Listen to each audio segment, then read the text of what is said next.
प्रिय विद्यार्थी नमस्कार। हमने कक्षा 10 में पद परिचय प्रारंभ किया था। पद परिचय क्या होता है, उसकी डेफिनेशन और उसके भेदों के बारे में प्रारंभिक रूप से हमने समझा था। विकारी और अविकारी के बारे में संक्षिप्त जानकारी हमने उस वीडियो में देखी थी और समझी थी। आज हम उसी को पद परिचय भेदों के आधार पर विकारी और अविकारी में हमें क्या क्या करना चाहिए, किन किन बातों का ध्यान रखना चाहिए, वो पूरे टेबल के रूप में मैं आज आपको समझाने जा रही हूँ।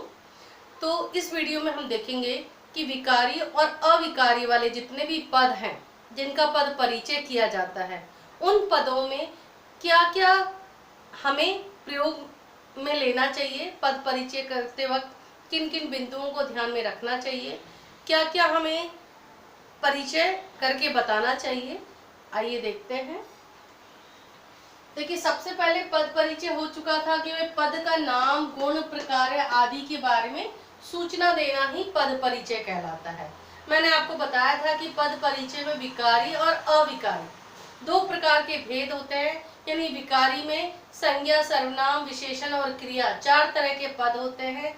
अविकारी में जो है समुच्चय बोधक, संबंध बोधक, विस्मयादि बोधक, क्रिया विशेषण और निपात, ये पांच प्रकार के अव्यय होते हैं। अब इन पदों में हमें क्या क्या, एक पूरा टेबल बनाया हुआ है और इससे आप ध्यान रख सकते हो कि संज्ञा पद है तो संज्ञा पद में हमें क्या क्या बताना है। ठीक है, तो एक एक पद के बारे में हम अच्छे से देखेंगे कि उनमें हमें किन किन चीजों का प्रयोग करना है। सबसे पहले हम संज्ञा, विकारी में चार पद होते हैं, संज्ञा, सर्वनाम, विशेषण और क्रिया। तो यदि मान लीजिए वाक्य में संज्ञा पद का परिचय देना है आपको, तो उसमें आपको सबसे पहले ये ध्यान रखना है कि संज्ञा पद में संज्ञा का भेद आइडेंटिफाई करना है। आपको ये ध्यान रखना है कि व्यक्ति, जाति, भाववाचक, द्रव्यवाचक और समुदायवाचक में वो जो पद है वो इनमें से कौन सा पद है। संज्ञा का भेद पता लगाने के बाद संज्ञा की लिंग हमें बतानी होती है। उसके बाद वचन और साथ में कारक, कारक के साथ संज्ञा का क्या संबंध है, यानी कर्ता के संबंध के रूप में है या क्रिया का जो है कर्म के रूप में है, तो वो आपको बताना होगा।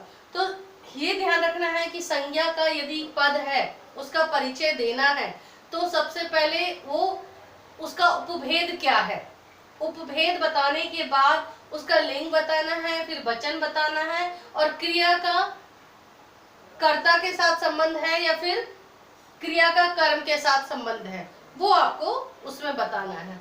दूसरा आता है आपका सर्वनाम। सर्वनाम पद है तो उसमें भी आपको सबसे पहले ये ध्यान रखना है कि उसका भेद कौन सा है। यदि पुरुषवाचक है तो पुरुषवाचक में भी आपको ये बताना होता है कि प्रथम पुरुष है, मध्यम पुरुष है या अन्य पुरुष है, क्योंकि पुरुष के भी तीन भेद होते हैं। तो पुरुषवाचक है तो इसमें आपको ये बताना होता है कि सर्वनाम पुरुषवाचक है और पुरुषवाचक का कौन सा भेद है, प्रथम पुरुष है, मध्यम पुरुष है या अन्य पुरुष है। इसके अलावा अन्य भेदों में निश्चयवाचक है या अनिश्चयवाचक है या प्रश्नवाचक है या संबंधवाचक है या निजवाचक। यानी कि आपने देखा कि संज्ञा के पद में 5 भेद थे तो सर्वनाम के पद में 6 प्रकार के भेद हैं। तो 6 प्रकार के भेद आपको पता होने चाहिए और तभी आप उसको पहचान सकते हो कि कौन सा भेद है।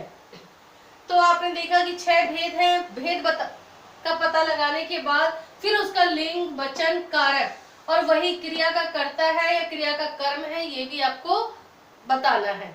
तो इस प्रकार से संज्ञा और सर्वनाम में ज्यादा अंतर नहीं होता, केवल भेदों का ही अंतर है। बाकी आप जैसे संज्ञा में लिंग, वचन, कारक, क्रिया का कर्ता या क्रिया का कर्म पता लगाते हैं, उसी प्रकार से सर्वनाम पद में भी होता है। केवल भेद बदल जाते हैं, वो सर्वनाम के अनुसार हो जाता है, वहां संज्ञा के अनुसार हो जाता है। तीसरा है आपका विशेषण। विशेषण के भेद, विशेषण में भी सबसे पहले जैसे ही हमने पता लगाया कि विशेषण पद है, विशेषण का भेद हमें पता लगाना होता है। विशेषण में भी जो है 4 प्रकार के भेद हम मानते हैं, गुणवाचक, संख्यावाचक, सार्वनामिक विशेषण और परिमाणवाचक। तो हमें ये पता लगाना है कि कौन सा भेद है। और यदि मान लो गुणवाचक है तो उसकी अवस्था भी आपको पता लगानी होती है। अवस्था 3 तरह की होती है, मूलावस्था, उत्तरावस्था और उत्तमावस्था। तो विशेषण में भी आपको ध्यान रखना है बिल्कुल उसी प्रकार से उपभेद, उपभेद के बाद इसमें आपको अवस्था का थोड़ा सा ध्यान रखना है। यदि गुणवाचक है तो अवस्था बतानी होती है, और लिंग, वचन और साथ में विशेष्य बताना होता है। क्योंकि विशेषण है तो जिसकी भी विशेषता उसके द्वारा बताई जा रही है वो विशेष्य भी बताना होता है कि इसका ये विशेष्य है। इसके बाद है क्रिया। क्रिया में भी भेद बताने होते हैं। भेद में आपको ध्यान रखना है, दो प्रकार के भेद होते हैं, अर्थ के आधार पर और कर्म के आधार पर, है ना। कर्म के आधार पर क्रिया के आप सकर्मक, अकर्मक जानते हैं, और अर्थ के आधार पर 5 प्रकार के भेद होते हैं। सामान्य क्रिया, संयुक्त क्रिया, पूर्णकालिक क्रिया, पूर्वकालिक क्रिया, प्रेरणार्थक क्रिया और सारनाम। तो इस तरह से क्रिया के भेद के बाद लिंग, वचन, पुरुष, धातु, काल। आप देख रहे हैं संज्ञा, सर्वनाम और विशेषण में लगभग समानता थी कि उसमें लिंग, वचन, कारक, इसमें विशेष्य बताना था और उसमें क्रिया का कर्ता या क्रिया का कर्म बताना होता था। लेकिन क्रिया में जो है बहुत सारी चीजें आ जाती है। सबसे पहले तो क्रिया का भेद, फिर लिंग और वचन आपको संज्ञा, सर्वनाम और विशेषण की तरह ही इसमें भी बताना होता है, और क्रिया के अनुसार आपको पता चल जाता है लिंग क्या है और वचन क्या है। इसके अलावा इसमें पुरुष, धातु, काल, क्योंकि क्रिया जो भी हो रही है उसका कोई ना कोई समय होता है और इसलिए काल बताना आवश्यकता होता है। और साथ में वाच्य, क्योंकि क्रिया आपको पता है क्रिया या तो कर्ता के अनुसार हो रही होती है या कर्म के अनुसार या फिर भाव के अनुसार। तो क्रिया किसके अनुसार प्रकट हुई है वो भी आपको वाच्य के रूप में बताना है। साथ में इसमें क्रिया का कर्ता कौन है और क्रिया का कर्म कौन है ये भी बताना है आपको, संज्ञा और सर्वनाम की तरह ही। तो इस तरह से क्रिया में थोड़ा सा ज्यादा हो जाता है, बाकी आपको समानताएं देखने को मिलेंगी। इसके बाद ये 4 विकारी में आपने देखा कि इनमें आपको पद परिचय करते वक्त क्या क्या ध्यान में रखना है और क्या क्या आपको बताना है। इसके बाद अव्यय आ जाता है। अव्यय में 5 प्रकार के भेद बताए थे। सबसे पहले क्रिया विशेषण बताया था मैंने। क्रिया विशेषण में भेद, उपभेद, क्योंकि क्रिया विशेषण में भी उपभेद होते हैं। आपको रीतिवाचक, कालवाचक और जो है इसके 4 प्रकार के भेद जो है वो आपको बताने होते हैं। इसके अलावा विशेष्य, जैसे विशेषण में आपने, विशेषण में तो संज्ञा या सर्वनाम होता है विशेष्य, लेकिन क्रिया में क्रिया विशेष्य होता है, क्रिया विशेषण में क्रिया विशेष्य होता है। तो इस प्रकार से आपको क्रिया का विशेष्य और साथ में क्रिया का निर्देश बताना है कि क्रिया के द्वारा इसकी विशेषता बताई जा रही है। फिर दूसरा अव्यय है इसमें संबंध बोधक। संबंध बोधक में संज्ञा और सर्वनाम का वाक्य में प्रयुक्त अन्य शब्दों के साथ संबंध बताया जाता है। इसको पहचानने के लिए अधिकतर आप ध्यान रखेंगे कि कारक चिन्हों के साथ इसका प्रयोग किया जाता है। के पास, के दूर, की तरफ आदि इस तरह के शब्द होते हैं जो कि संज्ञा और सर्वनाम का अन्य शब्दों के साथ संबंध स्थापित करने के लिए प्रयोग में लिया जाता है। तो इसमें भी आपको ध्यान रखना है। सबसे पहले तो अव्यय पहचानेंगे, संबंध बोधक है। उसके बाद जो है आप इसमें उसके उपभेद बता सकते हैं कि संघवाचक, कि तुलनावाचक, कि कालवाचक, इस तरह से आप इसमें संबंध बोधक में बता सकते हैं। अब यहाँ पे है तीसरा इसका भेद है समुच्चय बोधक। अव्यय में तीसरा भेद समुच्चय बोधक है। समुच्चय बोधक में भी आपको ध्यान रखना है कि इसमें 2 वाक्यों के बीच का संबंध बताया जाता है।